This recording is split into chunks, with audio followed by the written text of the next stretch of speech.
নমস্কার, পিয়ালি সংসারে আপনাদের প্রত্যেককে স্বাগত। আজকে আপনাদের কাছে আমি একটি দারুণ রেসিপি শেয়ার করছি। আর আমি আশা করব, বলবো না আজকে এই কথাটা, কেননা আমি জানি এই রেসিপিটা প্রত্যেকের খুব পছন্দ হবে। তাহলে শুরু করা যাক আজকের রেসিপি, পটলের কোড়া কিংবা পটল ভর্তা। আমি এখানে 4টে পটল নিয়েছি। পটলগুলোকে আমি একটি ছুরির সাহায্যে ওপরের পাতলা খোসাটা চেঁচে ফেলে দিচ্ছি। দেখুন আমি কিভাবে খোসাটাকে বার করছি। তারপর পটলের দুদিকটা কেটে নিচ্ছি।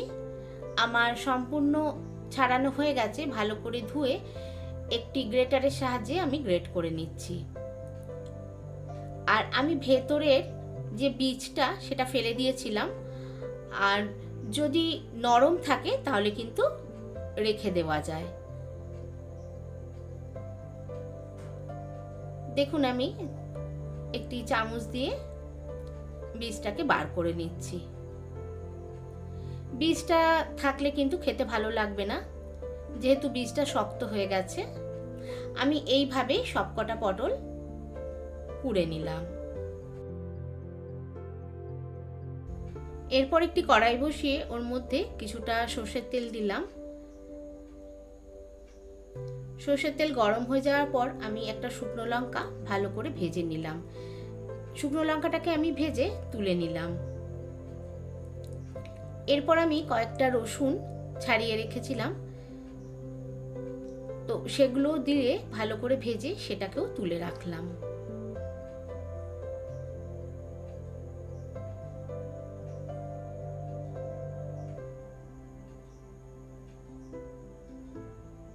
তারপর একটা পেঁয়াজ আমি কেটে রেখেছিলাম, সেটাও আমি ভেজে নিলাম।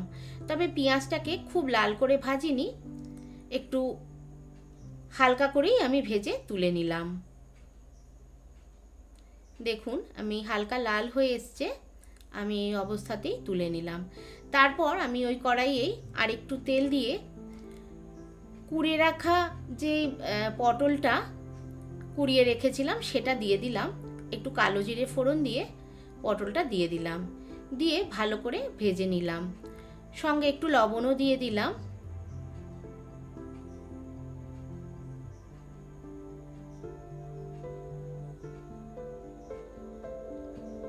ভাজাটা কিন্তু ভালো করে ভেজে নিতে হবে, না তো পটলের কাঁচা গন্ধ থাকবে।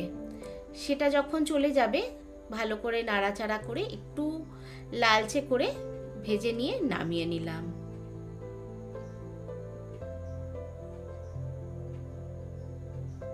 আপনারা চাইলে এর মধ্যে একটু মিষ্টি দিতে পারেন, তবে আমি মিষ্টি ব্যবহার করিনি। তারপর একটি পাত্রে আমি তুলে নিয়ে সঙ্গে শুকনো লঙ্কা, রসুন খুব ভালোভাবে লবণ দিয়ে মেখে নিলাম।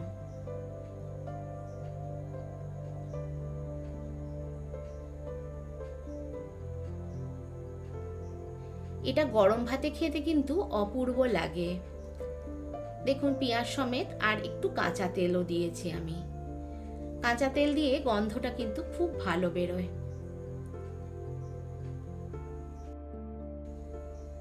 দেখেই এত ভালো লাগছে, তাহলে খেতে কতটা ভালো হবে বুঝতেই পারছেন। দারুণ হয় খেতে।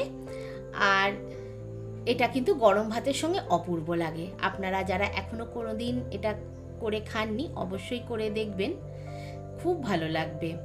আমার রেসিপি আপনাদের কেমন লাগছে অবশ্যই জানাবেন। যারা এখনো সাবস্ক্রাইব করেননি তাদের কাছে আমার অনুরোধ আমার চ্যানেলটিকে সাবস্ক্রাইব করে দেওয়ার। আজকের মতো আমি এলাম, দেখা হচ্ছে আরেকটি নতুন ভিডিওতে।